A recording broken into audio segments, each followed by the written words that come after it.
અને આગળ વાત કરીએ તો ભાવનગરમાં 22 વર્ષીય યુવતી સાથે અડપલા કરવામાં આવ્યા। યુવતી પાણી ભરવા ગઈ હતી તે દરમિયાન અડપલા કરવામાં આવ્યા। યુવતી હેવાનના જંગલમાંથી છૂટીને ભાગી ગઈ હતી। વરતેજ પોલીસ સ્ટેશનની હદ વિસ્તારનો બનાવ છે। આરોપી ધુંધા ચારોલી પાસે ફરિયાદ દાખલ કરાઈ છે।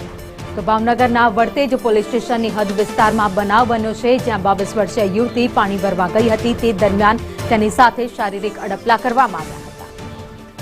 વધુ અપડેટ સાથે સંવાદદાતા મયુર દવે અમારી સાથે જોડાઈ ગયા છે। મયુર, યુવતીની છેડતીનો બનાવ બન્યો વરતેજ ગામમાં। ભાવિની ચોક્કસથી વાત કરીએ તો ભાવનગરના વરતેજ પોલીસ સ્ટેશનની જે હદ વિસ્તાર છે ત્યાં ફરી એક વખત દીકરી સાથે શારીરિક અડપલાનો બનાવ છે તે સામે આવ્યો છે।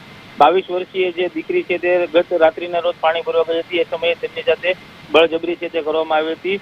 આજે હેવાન શખ્સ છે તે તેના ચંગલમાંથી દીકરી છે તે પોતાની ઇજ્જત બચાવીને ભાગી છૂટી હતી, ત્યારે 108 દ્વારા 22 વર્ષની દીકરી છે તેને સારવાર માટે તેને ભાવનગરની સિવિલ હોસ્પિટલ ખાતે ખસેડવામાં આવી હતી।